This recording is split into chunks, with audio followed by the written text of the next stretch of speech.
Sexta-feira de treino livre e também de preparação para o Grande Prêmio de Miami, vamos falar sobre isso agora. Olá, amigo do Ressaca Motor, seja bem-vindo a mais um vídeo, eu sou Matheus Pucci. Neste primeiro vídeo vamos falar sobre treino livre e também toda essa preparação, lembrando antes dos nossos parceiros Paddock BR e Instant Gaming. Aí embaixo a Paddock BR tem um cupom Ressaca Motor para desconto frete grátis, os links na descrição. Pois bem, temos muito o que conversar sobre o Grande Prêmio de Miami. Quero começar com um breve pré-GP aqui. Nós fizemos o nosso pré-corrida lá na live de quarta-feira. Se você não tem acompanhado as nossas lives toda quarta às 21 horas, então lá a gente olha um board, fala mais a fundo. E começando pelo seguinte, existe a possibilidade de chuva sim, só que para o sábado é muito pequena e para o domingo é um pouquinho maior, mas ainda assim não é uma chance absurda. Então não espere necessariamente uma corrida com chuva e a previsão tem mudado muito rapidamente. O mais provável é que seja uma corrida no seco mesmo. Obviamente vamos esperar para ver as informações e o que vai acontecer no sábado e no domingo.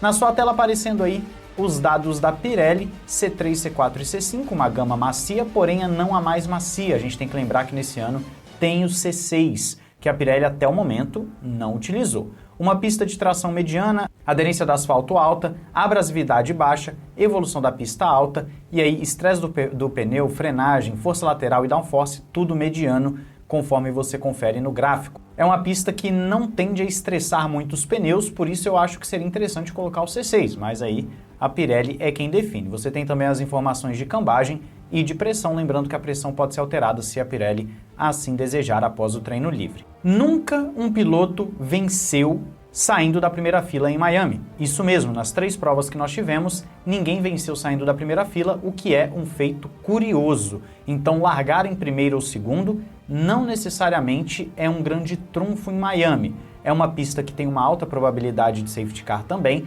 ou seja, elementos que podem contribuir bastante para uma corrida mais caótica. E eu espero que assim seja, porque se for uma corridinha de uma parada, vai ser meio ruim. A FIA, inclusive, está querendo mudar a velocidade nos boxes para deixar as corridas um pouco mais movimentadas, né? Aumentar, por exemplo, de 60 para 80, de 80 para 100, para ver se diminui a chance de uma parada. Eu não acho que isso seja o suficiente, mas, enfim, é uma forma que a FIA está procurando para dar uma movimentada nas corridas.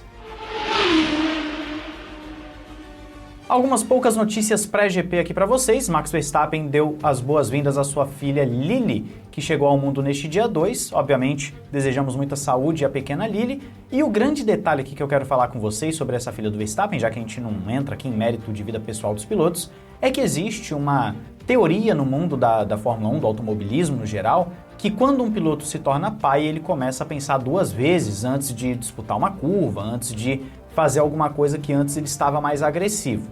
E aí a pergunta que fica é, será que o Max Verstappen, agora pai, ele vai pensar 2 vezes antes de disputar de forma ferrenha uma posição? Ele vai começar a ser um piloto mais cauteloso? Lembrando que o Verstappen está caminhando para o seu auge, ele está ali com seus 27, 28 anos, caminhando para o seu auge, que vai ser ali na casa dos 30, 31. Então, como será que o Verstappen vai lidar com isso? Nós veremos um Max Verstappen mais comedido ou um Verstappen que vai continuar indo para cima, não vai afetar nada nele? É uma coisa bem interessante, nós temos que ver porque isso pode acabar sendo um trunfo para os rivais, né? Utilizar contra o Verstappen para eles irem para cima. De qualquer forma, todo sucesso para a pequena Lily, que é filha de tetracampeão, neta de tricampeão e neta também de bicampeã de kart, né? A mãe do Verstappen. A menina tem automobilismo na veia, se brincar chega na Fórmula 1 com 15 ganhando título, hein?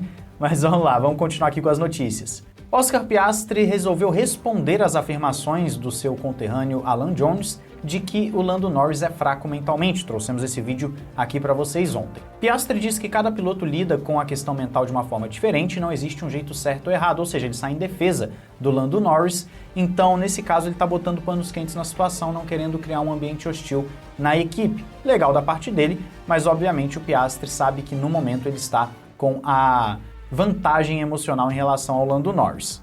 Inclusive, o Lando Norris tem falado que o Piastri se adapta melhor a esse carro da McLaren e que alguns detalhes estão sendo suficientes para tirar dele no Q3, principalmente a possibilidade de brigar mais ferrenhamente. Então, o Lando Norris reconhece que o Piastri está sendo melhor nesse quesito e algumas atualizações da McLaren devem chegar em breve para ajudar o Lando Norris. Falando em atualização, pequeno parênteses, não há nenhum documento oficial até o momento da gravação deste vídeo sobre as atualizações para o Grande Prêmio de Miami, o que já era esperado. Conforme a gente tem conversado ao longo de toda a semana, as equipes devem deixar os seus grandes pacotes de atualizações para Imola, porque lá vai ser um final de semana comum e não de sprint como é Miami. Voltando à McLaren, o Oscar Piastri falou que está muito mais focado em vencer corridas do que necessariamente focado na sua liderança do campeonato. Então a preocupação dele é simplesmente vencer. É vencer corrida a corrida para no final vencer o campeonato. E aqui um dado interessante para vocês. Desde 2019,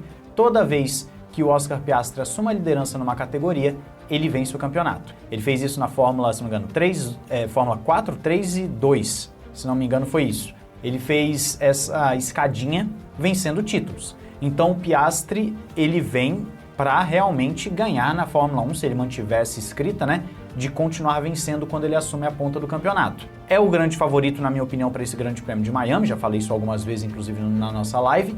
Claro que a gente vai ter que esperar para ver, porque agora nós vamos entrar justamente no treino livre. Essa sessão de treino livre, assim como a gente já esperava, foi bem peculiar justamente por ser um final de semana de sprint. Então, praticamente todo mundo saiu com os pneus médios, só a dupla da Vicarb, né, da Racing Bulls, saiu de pneus duros, fizeram suas simulações, nós só vamos ter os dados um pouquinho mais tarde, provavelmente no segundo vídeo de hoje, sobre o Quali Sprint nós teremos algumas informações de ritmo de corrida, e posteriormente no finalzinho da sessão começaram a fazer simulações de classificação. Nem todo mundo conseguiu fazer a sua simulação porque o Berman bateu no finalzinho da sessão e gerou uma bandeira vermelha, o que atrapalhou ali, faltando acho que uns 4 minutos mais ou menos para terminar a sessão. Mas o importante aqui para a gente ver é o seguinte, é apenas uma sessão para arrumar o carro, então apenas 1 hora ao invés de 3 de um final de semana comum. Nós tivemos a sessão fora do horário que vai ser a corrida, isso é importante para dizer, por isso que falamos sempre sobre o TL2 ter muito peso para as equipes nas suas simulações. E o Piastri parecia muito à vontade com a sua McLaren, enquanto o Lando Norris estava brigando um pouquinho mais com ela. O Norris até vinha para fazer uma boa volta antes do Berman bater, tinha feito ali o melhor segundo setor, mas ainda assim o que nós temos é um Piastri que aparentemente estava mais seguro do seu carro do que o Lando Norris, que nas onboards parecia estar brigando um pouquinho mais, principalmente com o carro saindo um pouquinho de traseira.